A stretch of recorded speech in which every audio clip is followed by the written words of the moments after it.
This week on Not Just a Hat Rack, we're going to dive deeper into the Money in the Bank, which I didn't cover. Obviously, we didn't cover in the first episode that we wanted to get to, but it was our first episode. We were just running things through quick. But we're also going to touch on the Queen of the Ring, where things stand now that Liv Morgan is in the second round. King of the Ring, obviously, we're still really hoping for LA Knight to get all the way through, but there's other things going on with Obafemi, Dom, what's going to happen there. We have some ideas. And obviously, of course, like we said, LA Knight in the four-way coming up on SmackDown. This is June 10th, 2026, and this is episode 2. Also, in case you're wondering why we weren't around here last week, I just released a book, and we'll get into that later as well. But the timeline for that, obviously, did not have time to record an episode. So here we are back, and better than ever. We've got some production value. So hold on to your hats. First of all, like I said, we didn't get into Money in the Bank, but I wanted to talk about how I think putting Money in the Bank after SummerSlam is a good position for it, as opposed to it normally being around July, I think it used to be. Can't even remember now because Money in the Bank is not my favorite. The matches are fun. The idea of the briefcase is fun. Execution usually is hit or miss. Doesn't seem like it's been hitting too much lately. Damian Priest obviously was a big hit. The ladies, they always to cash in immediately the same night. It's like no woman holds on. I think Carmella held on to it the longest. Everyone else, it's literally that same night they cash in, and I think they have a 100% cash in rate for the women, which is better to say for the men like Austin Theory. Oh, I did that backwards. Austin Theory. There we go. But anyway, so Money in the Bank. The fact that it's after, because there's a real lull before the Royal Rumble. Like after SummerSlam, like even with WrestlePalooza, there's really nothing. They have Crown Jewel, which is kind of like that champion versus champion, no storyline needed. So they really need something from September to December, even January now, because Royal Rumble is usually first week of February, end of January, whereas it used to always be end of January. But having no PLE in December, even though it sounds like this year they're going to do the John Cena Classic probably in place of John Cena's last match in December, but it's still not a PLE. So ever since they got rid of that December PLE years ago, the build to the Royal Rumble is tough. And speaking of LA Knight, well, talking about LA Knight like we usually like to, as you'll see, the fact that when he had his build to his match with Bray Wyatt at Royal Rumble a couple years back, the build, it was good, but you knew it was like this was like a 6 to 8 week build. Like they started building it early December, and they had all of December. I think it was January 24th the Rumble that year, so it's like they had like at least 6 to 8 weeks to build it. And whereas now with all the Saturday Night's Main Events and PLEs, the way they spread it out, there's only really ever a 3 week build. And that's why I might have talked about last time was that the build to WrestleMania this year just seemed long because Roman Reigns was there every week. CM Punk was there every week. Brock Lesnar was there every week.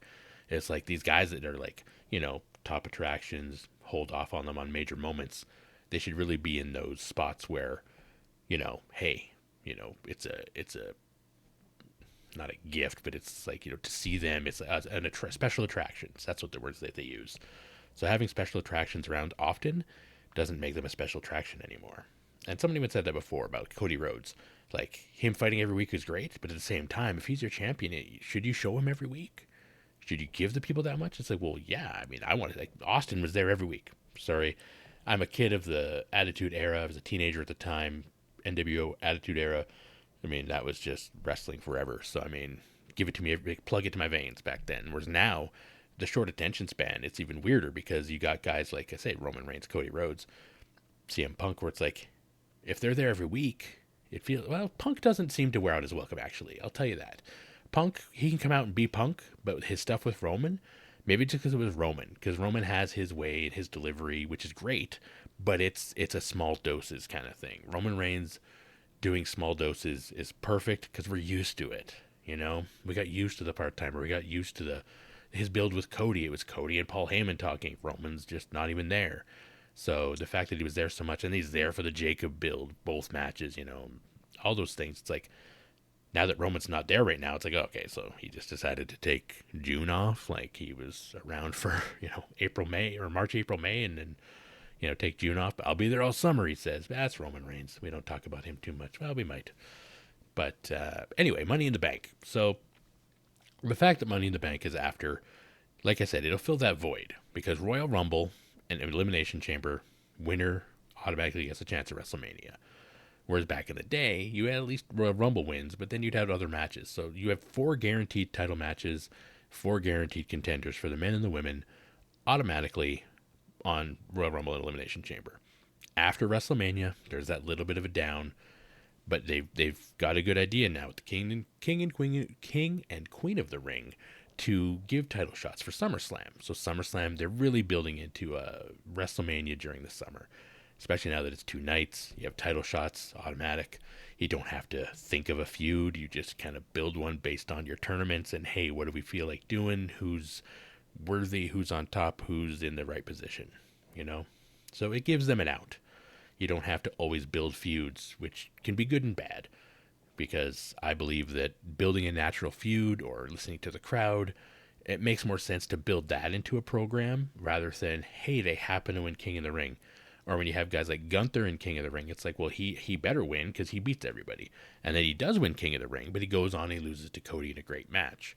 Then they have that kind of iffy match at the last PLE there, Clash in Italy, which will lead to whatever after. But I'm excited what they're doing with Sammy with that because that keeps Sammy out of LA Knight's way, like we talked about.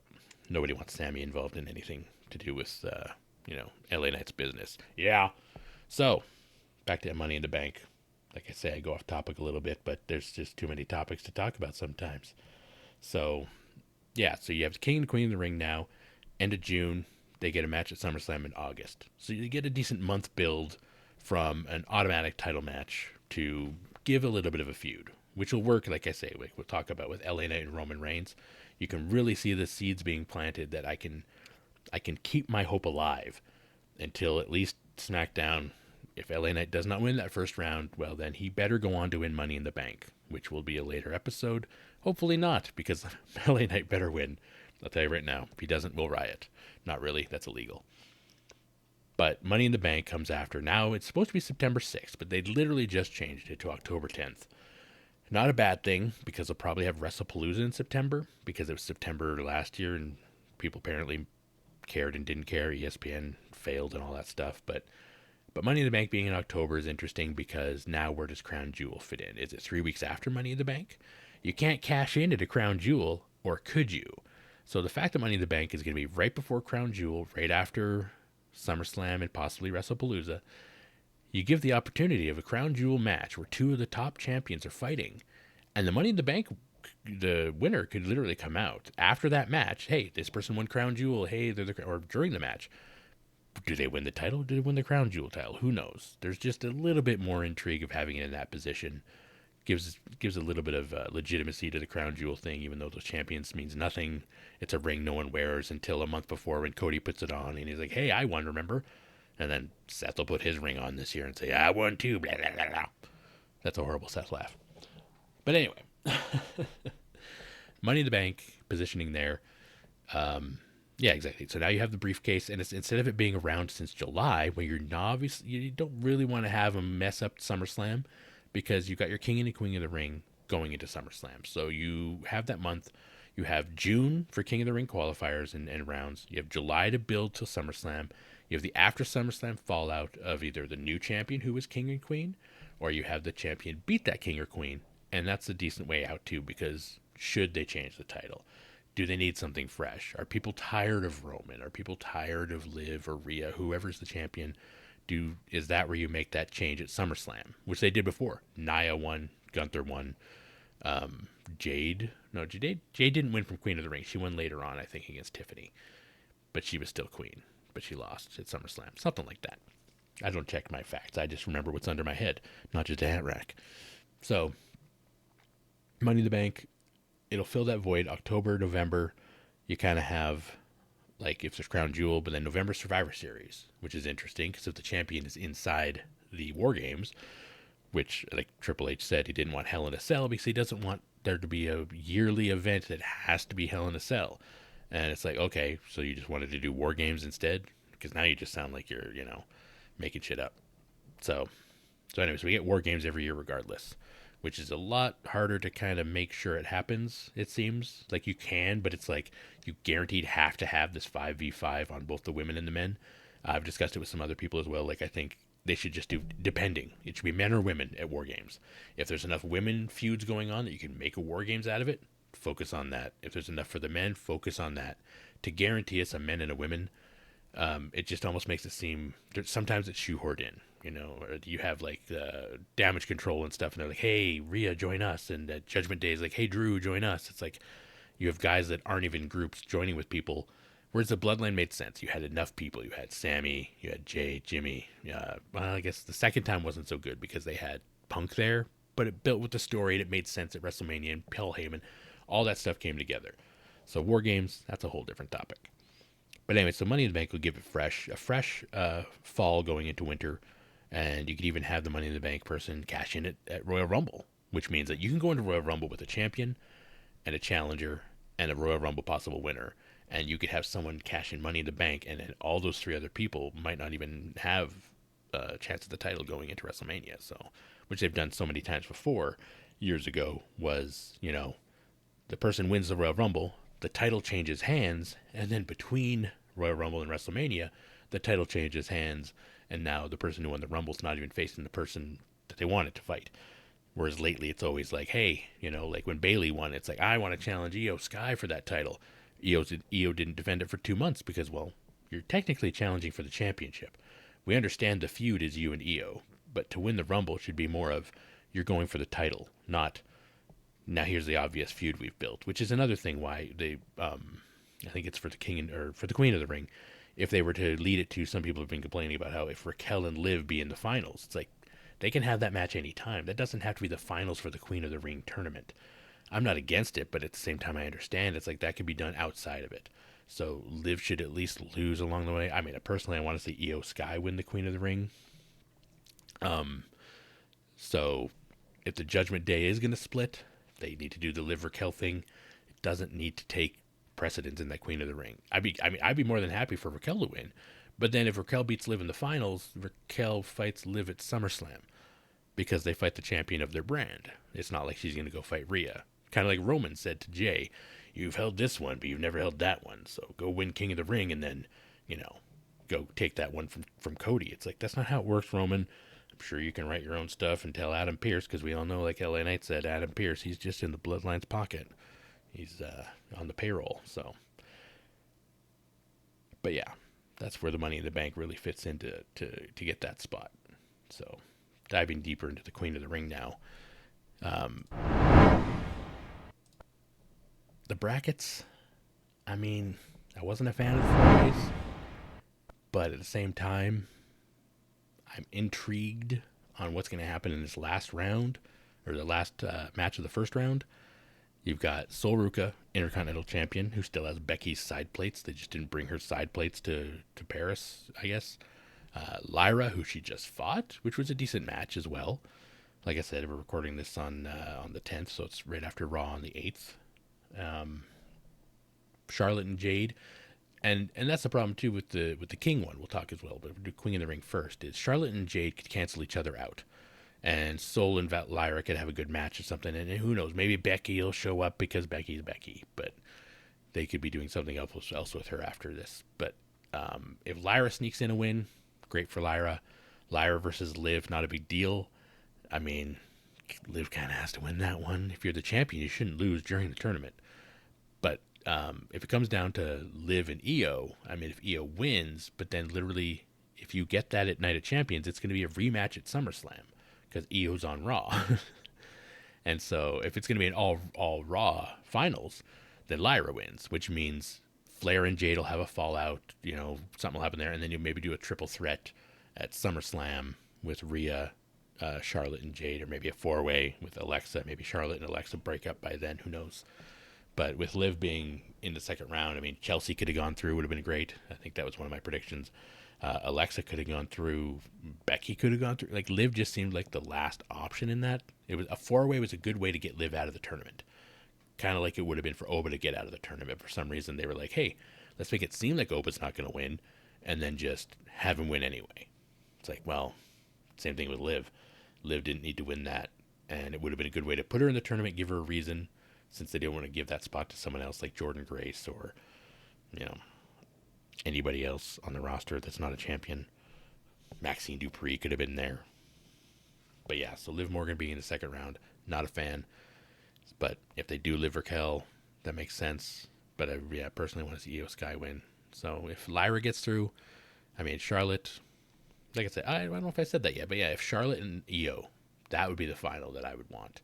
If I had to pick out of Soul, Lyra, Flair, and Cargill, I think the Charlotte Io would be a good match because it basically have both become Rhea's friend.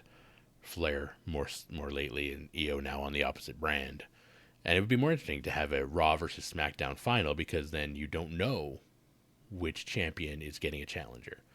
Because you still have a month to build the other champion. So if, let's say, Io and Charlotte get to the end and Io wins, well, now you know it's going to be Io and Liv. And then Charlotte or whoever, or Rhea gets a different challenger, and you build that program. Um, Judgment Day splitting, it's been I mean, it'll never happen. They'll never pull the plug. Like, I mean, unless Roxanne splits, but she's the newest one. Dom will have nothing to do. Like, he could be fine on his own, but him and Liv have been really underutilized a lot lately. Like, especially with Liv not having any challengers after WrestleMania. Not her fault, but just the booking. Like, they put her in this instead. I mean, because all the women are tied up in this tournament, so it's like, well, Stephanie will return eventually, and maybe they'll fight. I don't know, but I'm gonna throw it over to Joker for a second now. And Joker, what do you think of how Money in the Bank being where it is? Is it in a good way? Maybe in a bad way if you have an idea. And what do you think about the Queen of the Ring? Like I was saying, Okay, let me kind of talk about the Money in the Bank of course. situation Yeah, because it was it's always been kind of a weird pay-per-view because and it's always been kind of weird wherever it settles because in my opinion it's great to separate it from Night of Champions because think about it this way, right? You have a Money in the Bank holder at that time and you're also doing King of the Ring, which leads into SummerSlam, and whoever wins that gets, the title opportunity. That is a silver bullet that can bite them in the ass very hard if they do it incorrectly.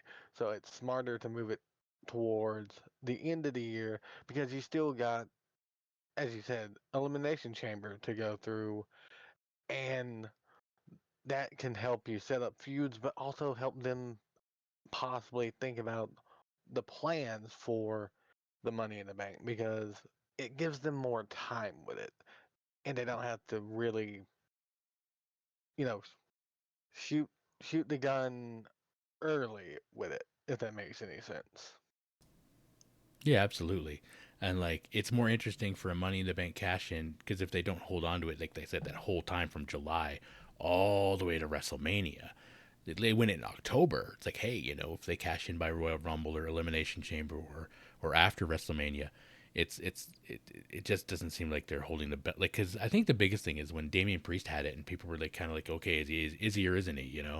He'd pretend to cash in and then wouldn't, and then there was times people said they forgot he even had it. It was like, well, now that it's moved way later, it's like, well, hey, you'll know the person has the briefcase. Like Seth, he won it and he cashed it in by um, damn, was that SummerSlam that he cashed it in? It would have been, eh? Because Cena and Cody were fighting, and it would have been Gunther. That's when Punk beat Gunther, yeah. So, and he cashed in with the fake injury. Um, but yeah, no, Money in the Bank, absolutely. I think it's in the right position. What do you think about the Queen of the Ring? Okay, I was gonna talk about that because the Queen of the Ring with how they've done it this year is very interesting, and I totally agree with you. Liv Morgan was not, she was the odd woman out in this. I didn't think she needed to go forward. She's a champion, but if this leads to a possible break in the Judgment Day, and then finally, no longer teasing it. I guess that's all right, but it's still, in my opinion, a worst case scenario because I don't really want to see that type of match of, Liv, Raquel until the actual implosion moment. So I agree with you. I would want EO to go to the finals. And honestly, I hate to say this, but I think Flair is going to win the Fatal 4-Way and move against Liv. But like as you said, the best case scenario would be Flair EO finals because that would be such a great match. But it would also give them a great opportunity to possibly, if they want to turn Flair heel again, you know, motivation in the right way, but it gives Rhea a new opportunity to possibly face Flair again because we haven't seen that in a while. But we would also, if Io won, we would see her against Liv, and I wouldn't want to see that match. Kind of like the Raquel match until the actual pay per view, which would be SummerSlam. Exactly. And that's just it. I like to start, like, the idea of the Judgment Day thing doesn't need the Queen of the Ring for it. I think there's more story. I mean, maybe I'm biased because of Rhea Ripley, but I mean, Charlotte and Io, the Rhea connection. I like the idea of, like, even Jade. Like, it's take the different way of the Rhea connection. Jade against Liv. Jade and the baddies somehow overcome Liv and Judgment Day. Maybe they decide to keep Judgment Day together. They want to leave Fatal Influence running shit on SmackDown, ruining stuff, which like they did and then kind of forgot about. You move Jade and Michin and Beefhead, you move them to Raw, and then now they're feuding with Judgment Day. So you've got those trio and those trio. You got three trios of women basically on SmackDown that known of really, with Rhea being kind of with Charlotte and Alexa. And if you move Jade in them, because Jade Rhea again, I mean she beat her twice. There's no reason to revisit Rhea Jade, but Jade Liv is interesting because Liv and Rhea really had good matches and great chemistry. Imagine it would really be interesting to see what Liv could get out of Jade, and you could really do a preview here in round two. And if round two you do have Jade versus Liv, let's say Jade beats Liv. Jade moves on to the final round. Io beats Jade. Io goes on to face Liv. Jade now has no title match for SummerSlam. She could show up at SummerSlam to interfere in that match, and maybe that's when she gets traded to Raw after, and who knows? Maybe Io wins or Liv wins, and then Jade is there to be part of that title feud. Whereas Rhea has JC Jane and everybody else, like Julia, maybe, because, well, Julia turned face, so you're probably not going to do her versus Rhea now. But you've got more people on SmackDown for Rhea to fight. Liv seems to have nobody. So I actually just thought about that. That'd be great. So I think just as long as a SmackDown contender gets through, takes out Liv, shows that, hey, maybe it's shenanigans, of course, because you want to protect Liv. She's the champion. But if Liv gets to the finals, it's just, she could. It's Night of Champions, and she's on the, like, they did Night of Champions before, and they just have the champions not defending their titles. Like when Roman was in a tag match, and it was like, you have your champion here not defending his title, and it's like, he was the WWE champion, which was, I don't think they had the heavyweight at the time again. They had brought it back after that, but it was like, your biggest title isn't on the line at Night of Champions. So they have to have, if Liv gets knocked out of this tournament, maybe something goes wrong with the Judgment Day. Io gets to the finals. Jade or Flair get to the finals. Then you could have Night of Champions. You could have Liv versus Raquel anyway, outside of the tournament. Do that break, do that feud, or have something going on. You know what I mean? So it doesn't have to happen within the tournament. But that being said, we've talked enough about the ladies. It's time to talk about the men. Now, like I said, not a big fan of the four ways, but they had a real good opportunity, like they did with Braun Breaker. Dom snuck through that one. I mean, and the Fatal Four Ways have been good matches. I'm not complaining. I've been entertained by the matches. You don't quite know where they're going to go. There is a lot of suspension of disbelief. But, like I said, they built it like Oba was going to lose the match, and then he wins. Penta can take that. He didn't lose. I mean, I don't remember who Oba pinned. Did he pin Solo? Did he pin Carmelo? I can't even remember. So Oba dominated so much it didn't matter. The promos that Oba came out with at the beginning of Raw this week was, hey, Dom, raise your father. I'll introduce you to your daddy, and that's great. But LA Knight's promo on Raw was better than his promo when he announced he was going to be in King of the Ring. And people kind of crapped on his announcement being in King of the Ring. They're like, great, they're just using him to announce King of the Ring just so he could lose in the first round. It's like, no, nah, as LA Knight would say. So I really believe they're building this properly for LA Knight right in front of everyone's eyes. And if nobody opens them, they're going to think, oh, well, obviously, Jay's going to win or shenanigans with the. But I think with Jacob saying he acknowledges Roman, he didn't say he was going to acknowledge Goofy Jay and Jimmy. Jimmy's being left out. Maybe there's some dissension there. Maybe something screws up. And Jay, maybe even LA Knight pins Jay, which one of the things I was excited to think about was instead of LA Knight going through the Vision to win, they're in his rearview mirror. I'll get to that too, because Seth said that the Vision was in his rearview mirror, and I thought that was actually what they were going to do. Like, he had that match against Braun. I'm like, well, now as Braun's tag champ, Seth's got to move on. Totally off top. Well, not off top, but sidetracked here a little.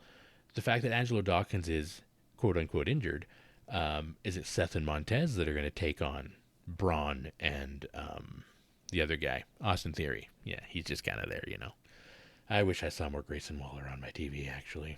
Anyway, so the fact that they did the same thing with Seth, Braun took out Seth in the first round, which I kind of thought would happen until they had that singles match, when I was like, well, I guess maybe it won't happen. So I'm glad they did that anyway. But the Mysterio 4-way was great. Braun Breaker and all the shenanigans. It was a decent. I don't think there was any real. Well, I guess no. Liv Morgan did a low blow Damien, right? So there was shenanigans there, but there wasn't any shenanigans outside with the Vision and stuff as much as I remember. And Trick looked great. Nobody really lost that match. Dom snuck his way through and won, and I think Damien was the right person if he did take the pin, if I'm right, because he took the low blow, so it would make sense. But you don't want to pin Braun right now. You don't want to pin Trick. So Dom sneaking through by pinning Priest is safe. Priest can bounce back from that, no problem. He's tag champion. He's got great aura and stuff, and I think Priest is a top-rate worker. His work with Drew McIntyre was great. A lot of people were like, well, but listen, Drew had a feud of a lifetime against CM Punk, and it was while CM Punk was injured. It was while Drew McIntyre was having just a fucking run of his life without a title, and then after that, how do you follow up? What does Drew do next? Drew has a Damian Priest feud, and they wrestle at WrestleMania as well, and it doesn't live up to the CM Punk feud. Nothing will live up to Drew McIntyre versus CM Punk, no matter who you put Drew McIntyre up against. I'm not blaming Drew McIntyre. I'm not blaming Damian Priest. I'm blaming CM Punk for being too damn good in that fucking feud. That's what I'm going to do. Because Drew will have amazing matches with anyone. CM Punk will have amazing. If you had to put a tier, it would be Drew, Punk, Priest. Unfortunately, Priest is, below those three. Not below many others, though. Damian Priest cashing in Money in the Bank and doing all that stuff was a part of that Punk Drew story, which brought that Priest back into the Drew. So it was really Drew's storyline for years. After his years of Bloodline, then he had years of this. And like I would say, Drew's always right. Drew is very right in all of his reasoning of why he gets screwed, how he gets screwed, why he is the way he is. There's no reason for anyone to not believe that Drew McIntyre is as good as he is. And like I say, he doesn't even need a title. He's Drew McIntyre. But anyway, so Javon Evans winning that match was fresh. I thought that they may go with Ricky, because Seth would be taken out and stuff, which happened. Tala Tonga, I think, pinned Royce Keys last week to give him to give people the benefit of the doubt, or not benefit of the doubt, the suspension of disbelief going in, so that Tala Tonga's like, oh my god, he pinned a guy. We see him beat people up, but we've never really seen him win a match other than the tag match or something. So he pinned Royce Keys, which I thought was a pretty big deal, and like I said, lately they've been doing stuff where they have Mello beat Ricky. All these guys that called up have had a couple of losses. Even Sol Ruka, these people they called up from NXT. You can't have everybody called up and just win. Ethan Page is in a great position. He should have been in this damn tournament. But at the same time, he's got so much going on with what he's doing with the Intercontinental title match and Penta and Rusev and that whole division, which I think is building beautifully, especially now that Chad Gable's back. Although I'm confused because he showed up on SmackDown, now he's on Raw. Where's Chad gonna land? Maybe we'll talk about that after. But Javon going through, or Ricky, I think would have been the right choice for that. So Javon is great, and I'm even more excited. Actually, yes, I'm more excited for Javon than Ricky Saints because I want to see LA Knight, obviously, go through. And if LA Knight versus Ricky Saints, it would basically be everybody complaining about how this guy thinks he's The Rock, this guy thinks he's Stone Cold, oh, we're doing Rock Stone Cold, blah, blah, blah. You know what? Who's complaining about that? Give me more Rock Stone Cold energy in nowadays wrestling. There's nothing wrong with that. It's been far enough removed, for goddamn sakes, that LA Knight can have the aura of anyone he wants. He's blended, he's created. He was the motion capture guy for the 2K games, so yes, he can move and do anything that anybody else can. Ricky Saints is a great talent. His music is meh, but it fits his character. Whereas like Ethan Page, great package. Trick Williams, great package. Oba, Dom, these guys, Javon, I'm not a huge fan, but he just smiles too much. Look at his picture there. He is smiling. He is the only person smiling like that. Look at everybody. Oh, Oba, no, Oba's not smiling. That's more of a grimace. Priest is smirking, but Javon's just as happy to be here. And you know who's not going to be happy to be here next week or the week after, whenever they do it, is Javon Evans getting a BFT in the damn middle of the ring. So LA Knight being at Javon, that's great because Javon can take that loss. And LA Knight obviously needs that win. But going to the other side, Oba Femi versus Dom Mysterio. How I see this playing out in the best way possible since they had to put Oba through. You you know there's going to be shenanigans. But Dom only has JD. But he's got the three ladies. They may be miscommunicating. Who knows? There might be something there for dissension.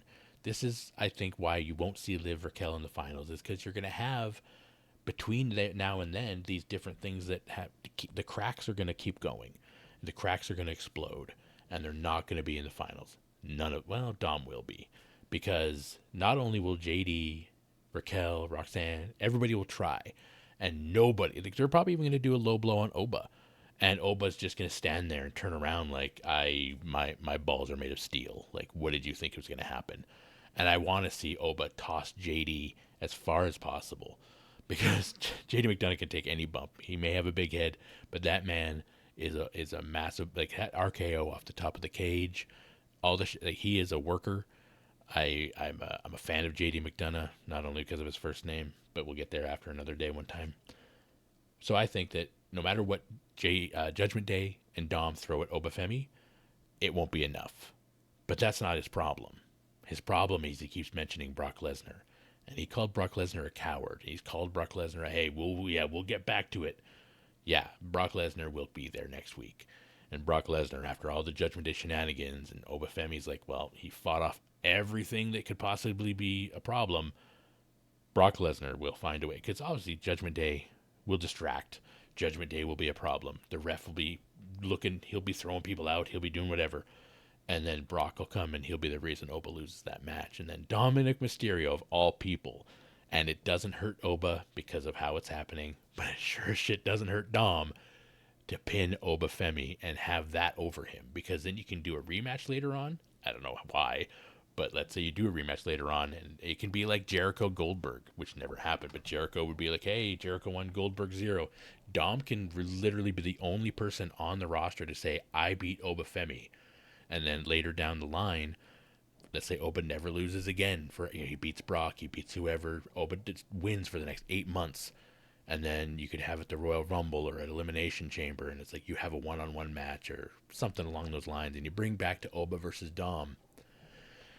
And, I think Dom loses that match. But it'd be fun to see. So anyway, so you get Dominic Mysterio against LA Knight. And LA Knight, I shouldn't have to say it anymore. Obviously, this man is going to win King of the Ring.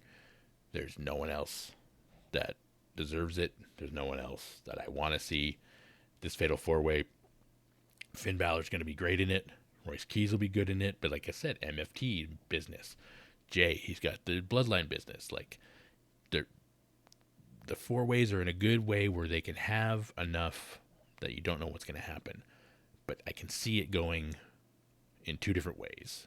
And of course, I'm only going to talk about the way I want it to go because I don't want to put the other ones out into the universe. There's no reason to. So, yeah, LA going through. LA versus Javon. And LA beating Dominic Mysterio in the finals. And I think that's about all I want to cover for King of the Ring, because that is the end of it. And then he comes out June 29th, and you get the coronation of L.A. King.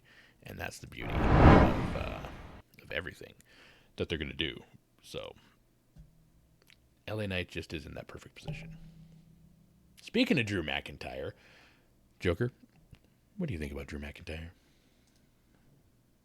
Okay, I love Drew, and as you pointed out earlier, that feud with CM Punk is still one of my favorite feuds of the year. But like it also led into, as you pointed out, the run for Damian Priest's first world title. But if you really think about it like this, most of the best matches or feuds have somehow, well, I shouldn't even really say somehow because Drew's just great. Just it's been around Drew. Drew has been the topic. Even like his mini feud with Sheamus was fantastic because they brought out the best in each other. And I believe Drew, as you said, is one of these guys who doesn't need the title, that can go against anyone and have a hell of a match. He is literally, in my opinion, in a way, this generation's um either I would like to say Bret Hart or Roddy Piper.